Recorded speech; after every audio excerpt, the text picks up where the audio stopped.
ये कहानी एक जंगल की है जहां इच्छा पूर्ति वृक्ष था। एक कलाकार एक बार वहां से जा रहा था। उसे पता नहीं था कि ये इच्छा पूर्ति वृक्ष है जिसके नीचे वो आराम कर रहा है। दोपहर में अपने घर से लाया हुआ भोजन उसने किया और उसके बाद थोड़ी देर विश्राम करने की सोची। तब उसको नींद लग गई। जब उसकी नींद खुली, रात हो चुकी थी।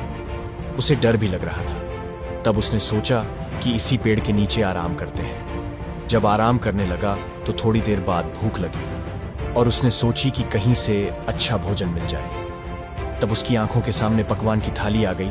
तब उसने भरपेट भोजन करने के बाद उसने सोचा कि कहीं से कुछ पीने को मिल जाए, तो उसके सामने शरबत का गिलास आ गया। फिर उसे लगा कि ये सब कर कौन रहा है, कहीं इस पेड़ में कोई भूत तो नहीं है। तब उसके आंखों के सामने एक भूत आ गया और फिर वो सोचने लगा कि कहीं ये भूत मुझे ना खा जाए। तब उस भूत ने उस आदमी को खा लिया। निष्कर्ष, आपको पता है कि ये इच्छा पूर्ति वृक्ष कौन है?